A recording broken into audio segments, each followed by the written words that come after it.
뉴스를 보는 가장 올바른 기준, BBS 뉴스의 정석. 지금 바로 시작합니다. 네, 여러분 안녕하십니까? 7월 15일 뉴스의 정석 정영석입니다. 먼저 주요 뉴스입니다. 이재명 대통령이 과도한 코스피 변동성의 원인으로 지목되는 단일 종목 레버리지 ETF의 신속한 보안 대책 마련을 주문했습니다. 여고생 강간 살해범 장윤기 사건에 대한 부실 수사 논란이 커지자 경찰이 중간 수사 결과를 발표했습니다. 당시 수사팀장 박모 경감이 팀원들에게 사건을 성적 목적으로 몰아가지 말라고 말하는 등 수사를 제한한 것으로 드러났다고 밝혔습니다. 박모 경감은 오늘 구속 송치됐습니다. 2차 종합특검팀이 양평 고속도로 노선 변경 의혹과 관련해 원희룡 전 국토교통부 장관에 대한 강제 수사에 착수했습니다. 특검팀은 원 전 장관 휴대전화에 대한 압수수색 영장을 집행했다고 밝혔습니다. 어제부터 내린 비로 경기 북부 지역엔 크고 작은 피해가 발생했습니다. 비 피해 관련 신고가 58건 접수됐는데 도로장애 신고가 37건으로 가장 많았고 주택 침수 관련 신고도 9건이 접수됐습니다. 이상 주요 뉴스 전해드리면서 지금 바로 뉴스의 정석 시작합니다.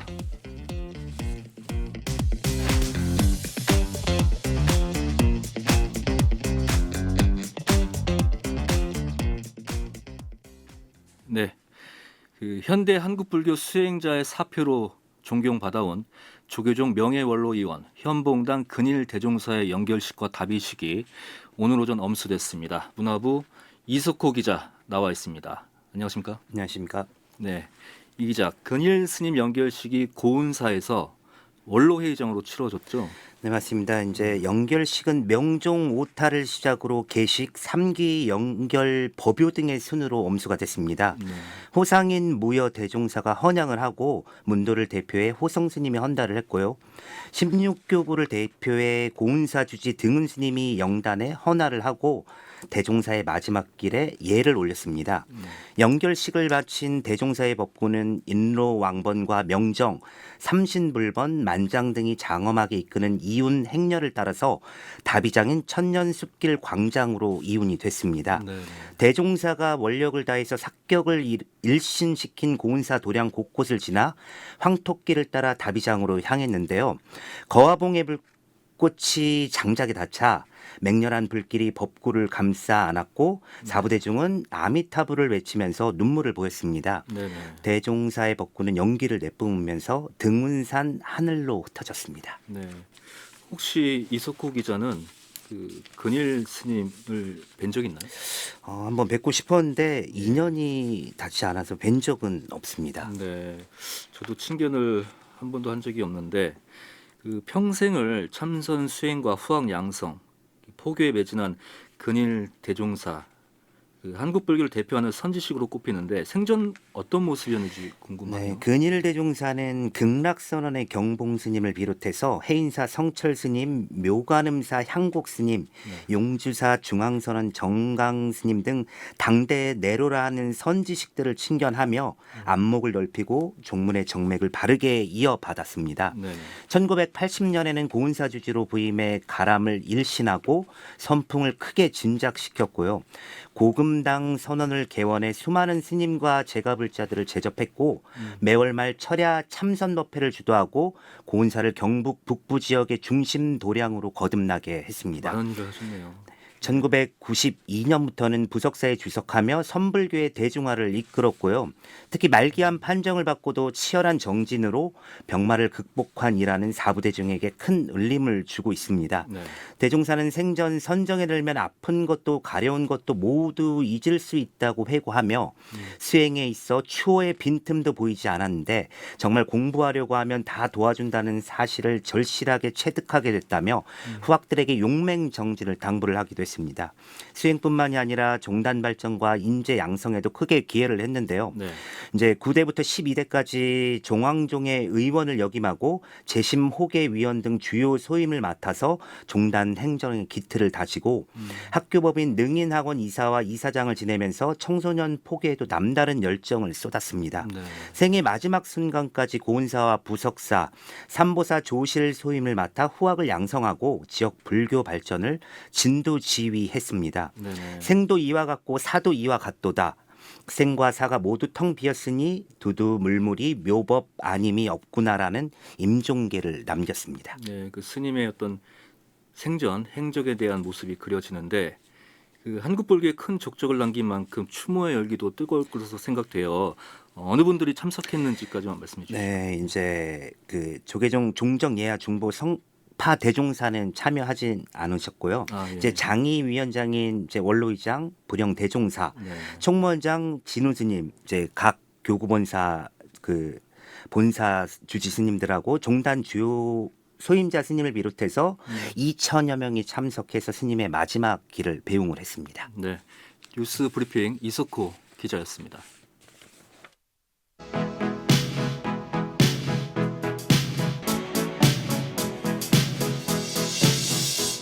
I want to break free. I want to break free. I want to break free from your lies. You're so self-satisfied. I don't need you. I've got to break. 네. 이 꽉 막힌 도로 대신 하늘길을 따라 출퇴근하는 모습.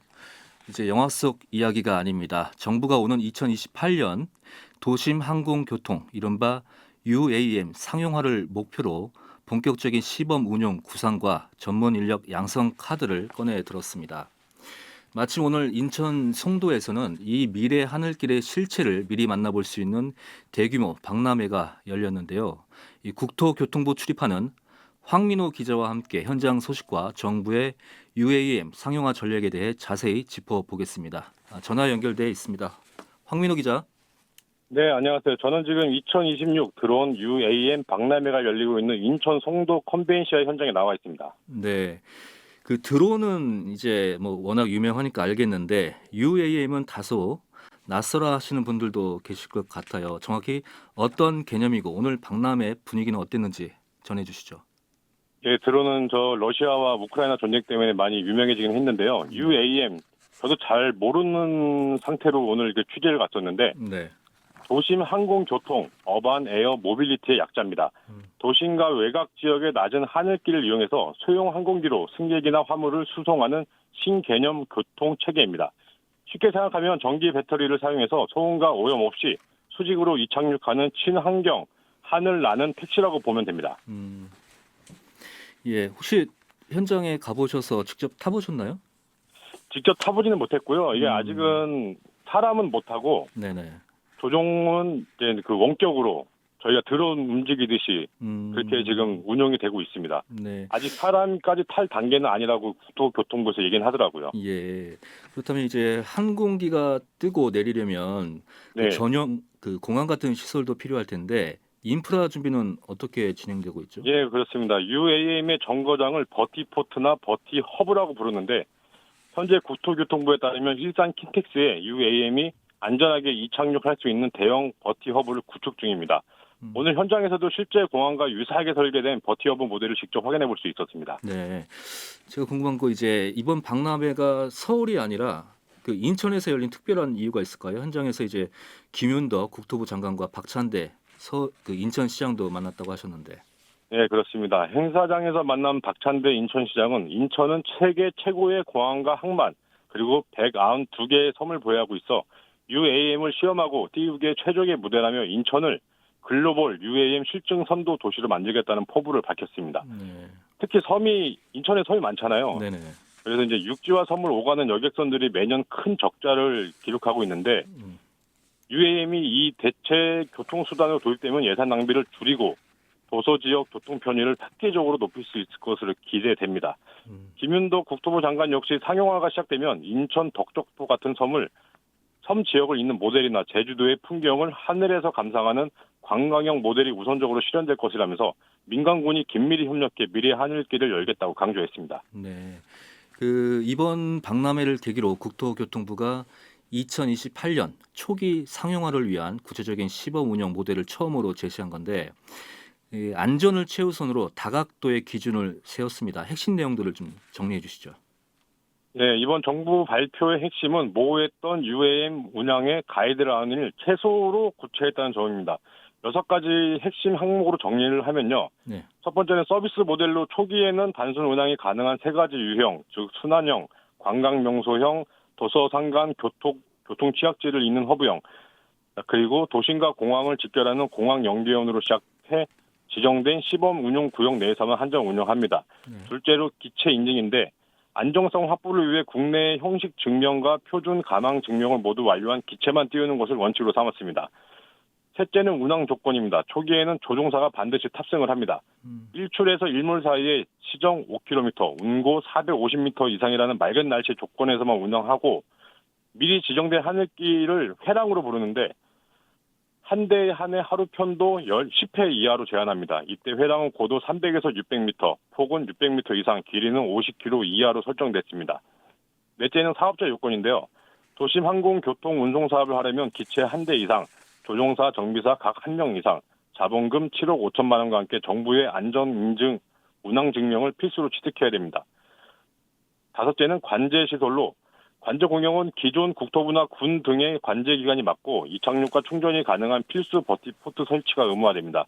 마지막으로 여섯째는 보안과 보험으로 신분과 위험물 확인 절차를 거치며 사고 발생 시 최고 1억 5천만 원 등의 책임보험 가입이 의무화됩니다.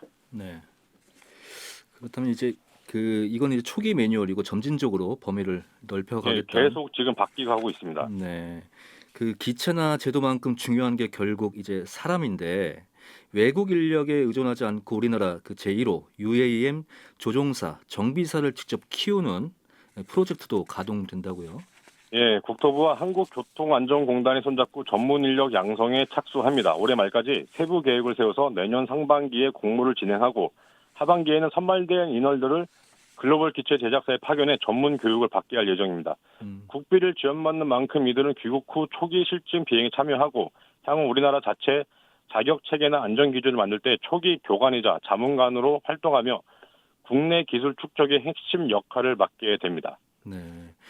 기술적인 부분도 궁금한데 현재 우리나라의 기술 수준은 어느 정도까지 와 있나요?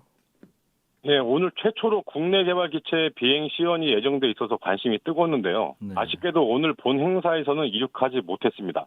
어제까지만 해도 성공적이었는데 오늘은 너무 많은 관람객이 한꺼번에 몰리면서 현장에 전파 간섭 현상이 발생한 겁니다. 제작사 측은 오늘 시연 기체가 조종사가 타지 않는 원격 조종 시제기 형태다 보니까 전파 방해에 민감하게 반응했다고 설명했습니다. 네. 그러면 그 기술적 완성도를 높여가는 과정이 이제 눈에 보이는데 과정 중에 하나고요. 그리고 이달 말에는 제주도에서 아주 흥미로운 실전 시연이 예고돼 있다면서요? 예, 그렇습니다. 이번에는 원격 조종이 아니라 실제 조종사가 탑승한 채 진행되는데 네. 독일에서 제작한 기체입니다. 이게. 그래서 이제 현재 이제 독일에서 출발을 해서 중국에 머물고 있는데 태풍 영향 때문에 중국에 머물다가 다시 부산을 거쳐서 제주로 이동을 할 예정입니다. 네. 이 비행 코스가 아주 환상적인데 제주 섭지코지를 출발해 한라산 정상인 백록담을 지나서 다시 돌아오는 코스입니다. 과거 한라산 케이블카 설치를 두고서 환경 훼손 논란이 많았잖아요. 네네. 이번 UAM 시연이 성공적으로 정착이 된다면 자연을 해치지 않는 완전히 새로운 친환경 관광 이동 수단으로서의 가능성을 전 세계에 증명하는 계기가 될 것입니다. 네. 29일로 예정이 돼 있습니다. 29일입니다. 예. 예. 그 제가 관심이 가는 부분은 이제는 그 조종사 양성과 운항 기준 마련 등 진짜 실현의 단계로 들어선 것 같습니다. 모쪼록 안전하고 품격 있는 미래 교통 수단으로 잘 정착되길 기대해 보면서 황민호 기자 오늘 수고 많으셨습니다. 네, 감사합니다. 네.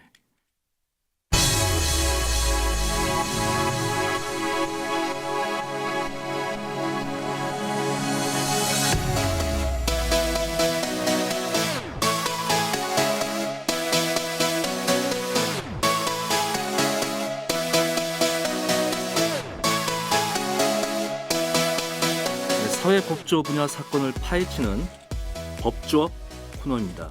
사회부 박중상 기자 나와 있습니다. 안녕하십니까? 예, 안녕하십니까? 그 코너 이름 밥조가 아니군요. 예, 법조 무슨 뜻인가요? 제가 최근에 이제 사회부로 배정 이제 부서 이동을 해가지고 네. 거기서 제가 밥 대신 법을 요즘 먹고 있습니다. 네. 그래서 이제 청취자분들에게도 이 법 상식 그리고 요즘에 뜨고 있는 이 법조계에서 그 이슈들을 전해드리고자 이 법조 반장이 되어서 이 자리에 오게 됐습니다. 지금 이제 대법원하고 검찰 출입을 하고 있는 거죠? 맞습니다. 그렇다면 이제 오늘 내용 어떤 내용을 좀 준비했습니까? 예, 오늘 초복이기도 하고 다들 이제 더우셔서 많이 힘드실 텐데 네. 더 이제 열받는 일들이 많이 또 생겨서 있어요. 이게 첫 시간이기도 하지만 다소 좀 무거운 내용을 준비를 할 수밖에 없었습니다. 이게 네네. 바로 이 광주에서 일어난 이 여고생 살인 사건입니다. 이게 진짜 그 정말 두 번 다시 일어나서는 안 될 사건인데 한번 살펴볼까요? 예, 그 사건이 일어난 게 지난 5월입니다. 이제 5월에 이 장윤기가 이 대학교 인근 도로에서 여고생 이채원 양을 흉기로 숨지게 하고 또 이채원 양을 구해주려고 했던 이 남학생도 흉기로 찔러서 그렇죠. 현장에서 이제 체포가 됐는데요. 네네. 그 이전에도 이제 장윤기가 몇 가지 혐의가 더 있었어요. 외국인 여성을 집에 감금하고 스토킹한다든지 성폭행을 한다든지 여러 가지 범행이 일단 있었는데 문제가 이 경찰의 수사 과정이었습니다. 경찰은 처음에 이제 이 사건에 일반 살인 혐의를 적용해서 검찰에 송치를 했거든요. 일반 살인이요. 예. 그런데 검찰에서 보완 수사를 했더니 성범죄의 동기가 명확한 강간 살인으로 이제 혐의를 바꿔서 기소가 됐습니다. 그러니까 경찰 수사만으로 이 사건이 끝났다면은 일반 살인 혐의로 재판을 받았을 텐데 검찰이 보완 수사를 통해서 그렇죠. 예, 성폭행의 목적이 있었다 이런 동기를 파악을 해낸 거죠. 지금 그 정치권 특히 여당을 중심으로 검찰의 그 보안 수사권을 전면 폐지하기 위한 논의가 한창인데 이야기는 이제 조금 뒤에 해보고요. 국민들이 분노한 것이 이 사건에서 경찰이 나서서 살해범 장윤기가 증거를 인멸하도록 도왔다는 거 아니겠습니까? 맞습니다. 이 사건 타임 테이블 한번 보면요. 네네. 5월 5일 날 사건이 일어나거든요. 그런데 이제 7일 날 구속이 되는데 예. 요 사이 기간 어떻게 보면 범죄의 동기나 혐의를 파악할 골든 타임 아니겠습니까? 입증하기 예. 쉬운. 근데 이 장윤기의 아버지가 경찰이고 그리고 이 장윤기의 큰아버지도 지역은 다르지만 경찰 중간급 간부라고 합니다. 예. 그리고 이 장윤기의 아버지가 이 사건이 담당한 게 이제 광주의 광산경찰서라는 것인데 네. 여기서 1년 전에 근무를 했던 분이라고 합니다. 그러니까 어떻게 보면 수사관들과도 이제 관계들이 다 맺어져 있는 상태에서 그 수사관들이 이 장윤기 아버지를 아니까 미리 정보를 넘겨준 거예요. 그래서 거네요. 예, 그래서 오늘 중간 수사 결과가 나왔는데 그렇죠. 12차례 정도 장윤기 아버지와 통화를 했고 담당 그 강력 팀장이 통화를 했고 그래서 경찰이 나서서 증거를 인멸하도록 도움을 줬단 말이죠. 그렇죠. 그러다 보니까 이제 장윤기 아버지도 그 정보를 파악하고 핵심 증거들을 감춥니다. 케이블 타이라든지 리얼돌이라든지 특히 이 케이블 타이 같은 경우에는 50cm가 넘었다고 합니다. 그러니까 공업용 케이블 타이인 거죠. 예, 예. 딱 봐도 일반 가정집에서는 사용할 법하지도 않은데 그걸 이제 의도를 감추기 위해서 숨기고 이런 증거 인멸이 경찰의 협조로 일어났다는 것이 굉장히 충격을 지금 주고 있습니다. 충격이죠. 예. 그 일반 살인과 강간 살인의 형량 차이가 큰가요? 어떻게 되나요? 그렇습니다. 그 일반 살인 같은 경우에는 이 최저 하향 법정형이 징역 5년입니다. 그러니까 살인, 무기징역, 징역 5년 이상을 받을 수가 있는 거죠. 하한이 이제 징역 5년 이상이고 강간 살인 같은 경우에는 그 최대가 이제 사형 그다음 무기징역밖에 없습니다. 예, 예. 그러니까 일반 살인 혐의로 적용돼서 재판을 받았다면은 만약에 최소 정말 막말로는 징역 5년을 받을 수도 있었던 상황입니다. 5년에 그칠 수도 있었던 예, 상황인 맞습니다. 거죠. 예. 참, 그 장윤기의 형량을 줄이기 위해서 경찰이 조직적으로 동원됐을 가능성이 있고 이 부분도 지금 수사가 이루어지고 있죠. 그렇습니다. 예. 오늘 경찰청 이 국가수사본부가 중간 수사 결과를 발표했는데요. 네네. 일단 직접 한번 들어보시겠습니다. 오동욱 특별수사단장의 말입니다. 네.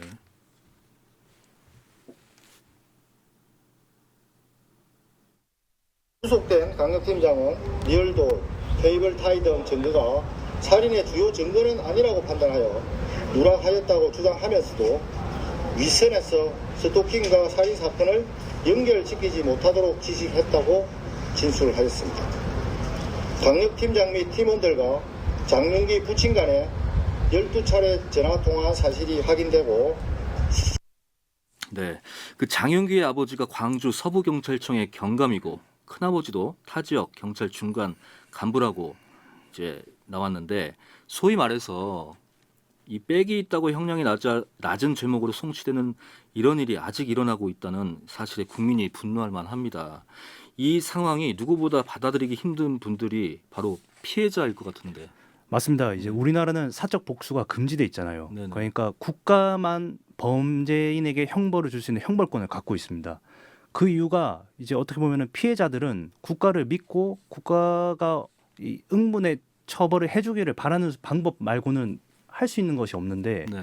어떻게 보면 국가가 이 사건을 은폐하고 이제 부실 수사를 하게 되는 과정은 피해자들한테는 정말 의지할 데가 사라지는 그런 두 번 죽이는 일이죠. 네 맞습니다. 네. 그런 일이 발생을 한 겁니다. 이채원 양 부모님이 그래서 직접 지난 13일 날 이 2차 공판 장윤기 2차 공판이 있었을 때 기자회견을 하셨거든요. 네. 이 이야기 한번 들어보시겠습니다. 법은 누구에게나 똑같아야 합니다. 경찰 가족이라고 달라져서도 안 되고 평범한 국민이라고 소홀히 다루어져서도 안 됩니다. 저희가 바라는 것은 특혜도 아니고 보복도 아닙니다. 오직 법 앞에 공정함과 정의입니다. 자, 오늘 박준상 기자가 현장에 다녀왔습니다. 그 현장 여론 좀 분위기 좀 전해주시죠. 예, 제가 오늘 이 피해자들 그러니까 경찰 수사만으로 피고인들의 혐의가 축소될 수 있었던 사건들이 검찰의 수사를 통해서 제대로 된 이 처분이 내려졌던 그 사건의 피해자들이 지금 목소리를 내고 있습니다. 왜냐하면 이제 검찰의 보안 수사권 자체가 만약에 폐지가 된다면 이분들은 사실 그 범죄에 대한 그 자신의 어떤 그런 정당한 처분을 내려지기가 힘들 거라는 그 굉장히 박탈감 같은 걸 그렇죠. 느끼시고 계시더라고요. 재수사도 힘드니까요. 예, 맞습니다. 네. 특히 이제 경찰 같은 경우에도 증거나 이런 것들을 이분들이 다 스스로 CCTV를 구한다거나 블랙박스를 구한다거나 제대로 협조를 받을 수 없었던 상황에 계셨더라고요. 그래서 이분들 중에 한 명인 인천 강화도의 유기치상 사건 피해자의 따님이 오늘 기자회견을 했는데 한번 이야기 들어보시죠. 네. 하지만 그 이후로 일반 형사사건 피해자에게 필요한 신속한 점검과 보안 수사 폭로까지 없애서는 안 됩니다. 특수부 수사에서 권한 남용을 막는 문제와 많은 형사사건에서 피해자가 진실에 접근할 수 있는 마지막 통로를 없애는 문제는 다릅니다. 저희 사건을 비롯한 대부분의 국민들의 사건은 거대한 권력형 사건이 아닙니다. 예, 이렇게 권력형 사건이 아닌 일반 국민들, 특히 이제 피해자 입장에서는 경찰 수사를 실질적으로 견제하고 통제할 수 있는 수단이 반드시 필요할 텐데요. 이제 국회 논의를 한번 살펴봐야 할 일입니다. 박 기자가 계속 취재 바랍니다. 법조의 박준상 기자였습니다.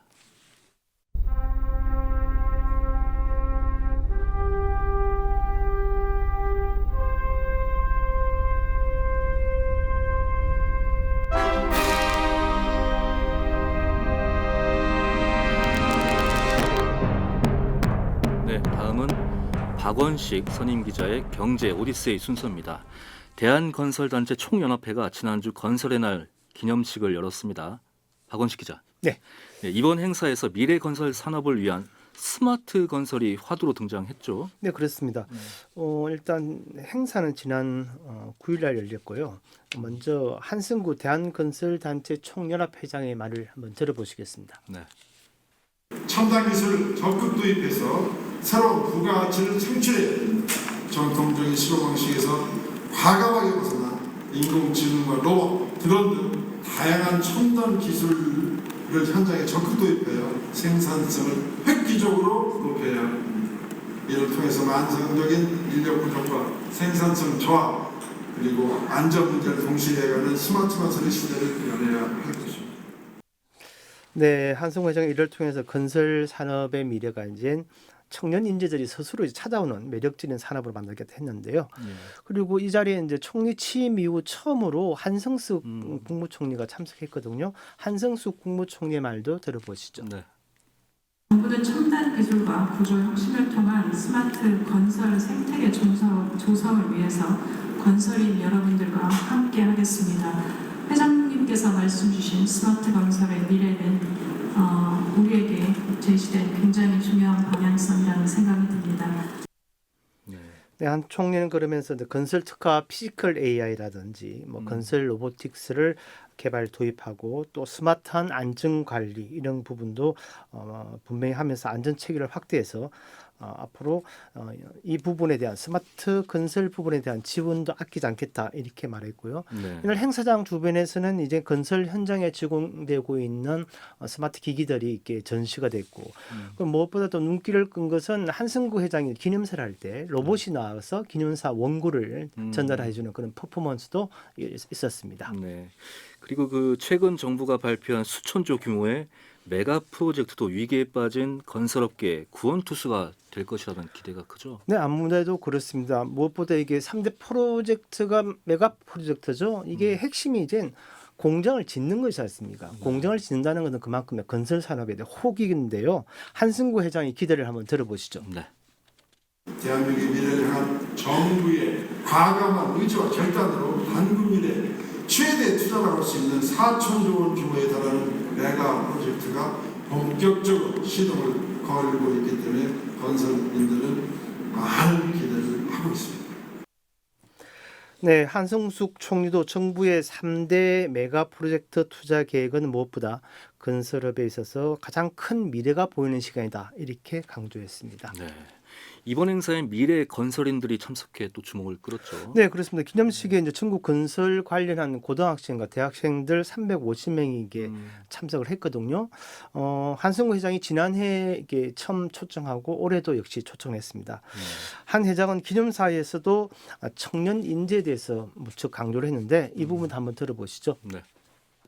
청년 인재들이 스스로 찾아오는 매력적인 산업으로 거듭나야 합니다.